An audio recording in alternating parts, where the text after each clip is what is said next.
And now Chapter 8, The Deliverance of Shalva.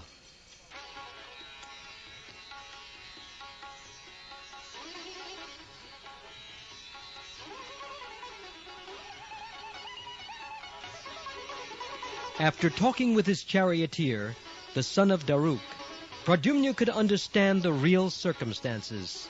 Therefore, he refreshed himself by washing his mouth and hands, and after arming himself properly with bows and arrows, he asked his charioteer to take him near the place where Shalva's commander-in-chief was standing. During the short absence of Pradyumna from the battlefield, Dvuman, Shalva's commander-in-chief, had been taking over the position of the soldiers of the Yadu dynasty. Appearing on the battlefield, Pradyumna immediately stopped him and struck him with 8 arrows.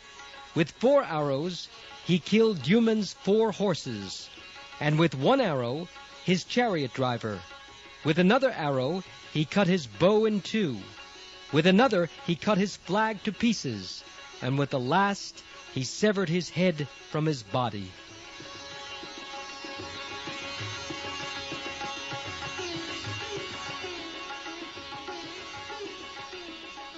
On the other fronts, heroes like Gad, Satyaki, and Samba were killing the soldiers of Shalva. The soldiers staying with Shalva in the airplane were also killed in the fighting, and they fell into the ocean.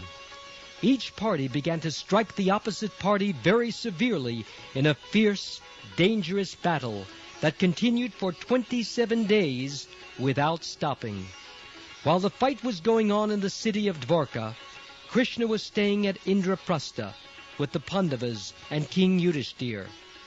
The fighting with Shalva took place after the Rajasuya Yajna had been performed by King Yudhishthir, and after the killing of Shishupal. When Lord Krishna understood that there was great danger in the city of Dvaraka, he took permission from the elderly members of the Pandava family, especially from his aunt Kunti Devi, and started immediately for Dvaraka.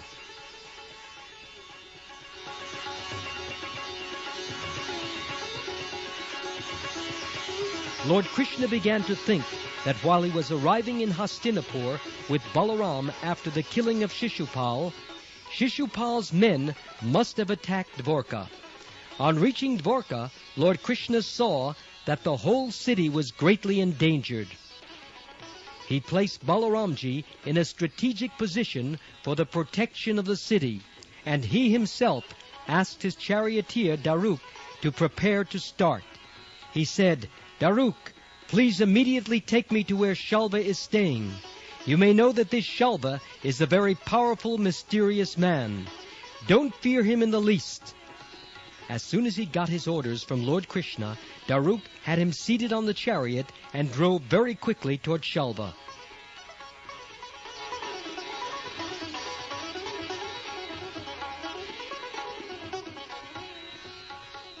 The chariot of Lord Krishna was marked with the flag bearing the insignia of Garuda, and as soon as the soldiers and warriors of the Yadu dynasty saw the flag, they could understand that Lord Krishna was on the battlefield. By this time, almost all the soldiers of Shalva had been killed, but when Shalva saw that Lord Krishna had come to the battlefield, he released a great, powerful weapon, which flew through the sky with a roaring sound like a great meteor. It was so bright that the whole sky lit up by its presence. But as soon as Lord Krishna appeared, he tore the great weapon into hundreds and thousands of pieces by releasing his own arrow. Lord Krishna struck Shalva with 16 arrows, and with showers of arrows he overpowered the airplane, just as the sun in a clear sky overpowers the whole sky by an unlimited number of molecules of sunshine. Shalva struck a severe blow to Krishna's left side, where the Lord carried his bow, Shanga, and as a result, the Shanga bow fell from Lord Krishna's hand. This dropping of the bow was indeed wonderful. Great personalities and demigods who are observing the fighting between Shalva and Krishna were most perturbed by this, and they exclaimed, "Alas, alas!"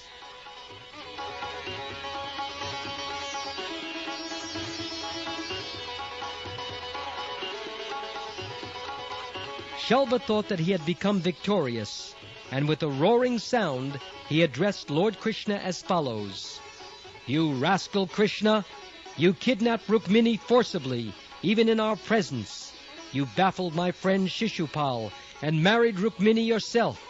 And in the great assembly at King Yudhishthir's Rajasuya Jagya, while my friend Shishupal was a little absent-minded, you took an opportunity to kill him. Everyone thinks that you are a great fighter and that no one can conquer you. So now you'll have to prove your strength. I think that if you stand before me any longer, with my sharp arrows I shall send you to a place wherefrom you will never return." To this Lord Krishna replied, "Foolish Shalva, you are talking nonsensically. You do not know that the moment of death is already upon your head. Actual heroes do not talk much. They prove their prowess by practical exhibition of chivalrous activities." After saying this, Lord Krishna, in great anger, struck Shalva on the collarbone with his club so severely that Shalva began to bleed internally and tremble as if he were going to collapse from severe cold. Before Krishna was able to strike him again, however, Shalva became invisible by his mystic power.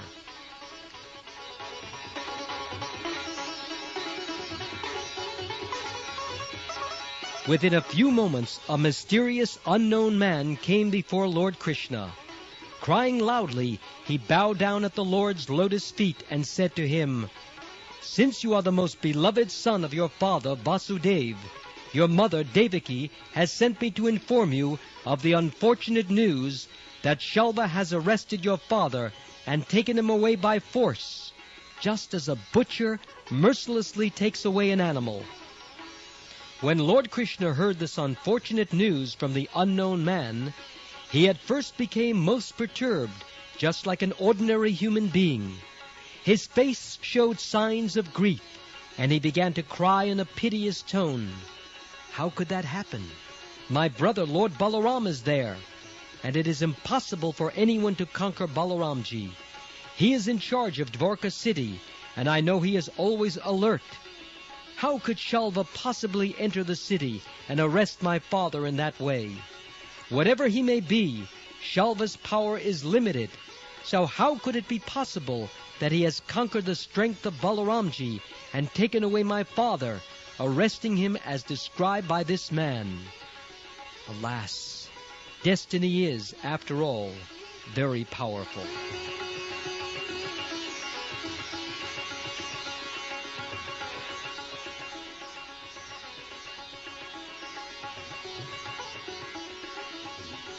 While Sri Krishna was thinking like this, Shalva brought before him in custody a man exactly resembling Vasudeva, his father. These were all creations of the mystic power of Shalva. Shalva addressed Krishna, "You rascal Krishna, look! This is your father who has begotten you, and by whose mercy you are still living. Now just see how I kill your father. If you have any strength, then try to save him." The mystic juggler Shalva, speaking in this way before Lord Krishna, immediately cut off the head of the false Vasudeva. Then, without hesitation, he took away the dead body and got into his airplane. Lord Krishna is the self-sufficient, supreme personality of Godhead. Yet because he was playing the role of a human being, he became very depressed for a moment, as if he had actually lost his father. But at the next moment, he could understand that the arrest and killing of his father were demonstrations of the mystic powers which Shalva had learned from the demon Maya. Coming to his right consciousness, he could see that there was no messenger and no head of his father, but that Shalva had left in his airplane, which was flying in the sky. He then began to think of slaying Shalva.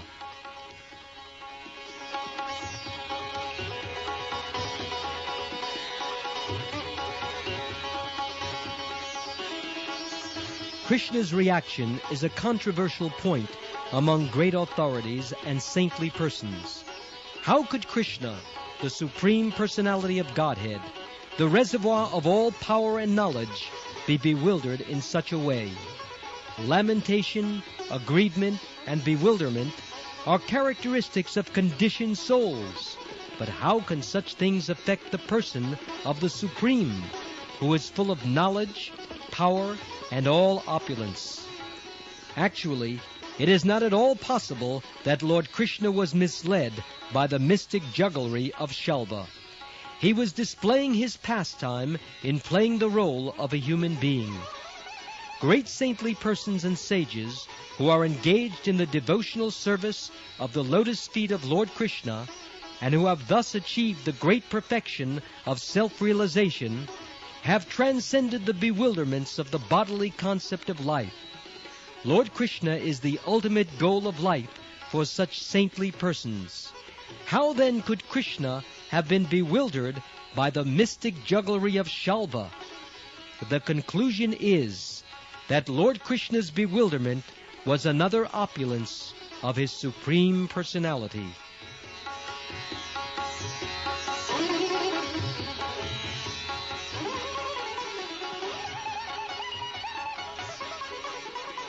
When Shalva thought that Krishna had been bewildered by his mystic representations, he became encouraged and began to attack the Lord with greater strength and energy by showering volleys of arrows upon him. But the enthusiasm of Shalva can be compared to the speedy march of flies into a fire. Lord Krishna, by hurling his arrows with unfathomable strength, injured Shalva, whose armor, bow, and jeweled helmet all scattered in pieces. With a crashing blow from Krishna's club, Shalva's wonderful airplane burst into pieces and fell into the sea. Shalva was very careful, and instead of crashing with the airplane, he managed to jump onto the land. He again rushed towards Lord Krishna. When Shalva ran swiftly to attack Krishna with his club, Lord Krishna cut off his hand, which fell to the ground with the club. Finally, deciding to kill him, the Lord took up his wonderful disc, which shone like the brilliant sun at the time of the dissolution of the material creation. When Lord Sri Krishna stood up with his disc to kill Shalva, he appeared just like the red sun rising over a mountain. Lord Krishna then cut off Shalva's head, and the head, with its earrings and helmet, fell to the ground. Shalva was thus killed in the same way as Vritrasura was killed by Indra, the king of heaven.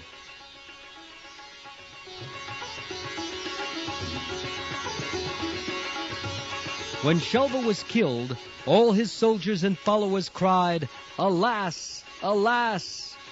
While Shalva's men were thus crying, the demigods from the heavenly planets showered flowers on Krishna and announced the victory by beating drums and blowing bugles. At this very moment, other friends of Shishupal, such as Dantavakra, appeared on the scene to fight with Krishna, to avenge the death of Shishupal. When Dantavakra appeared before Lord Krishna, he was extremely angry. Thus ends the Bhaktivedanta purport of the 3rd volume, 8th chapter of Krishna, the Deliverance of Shalva.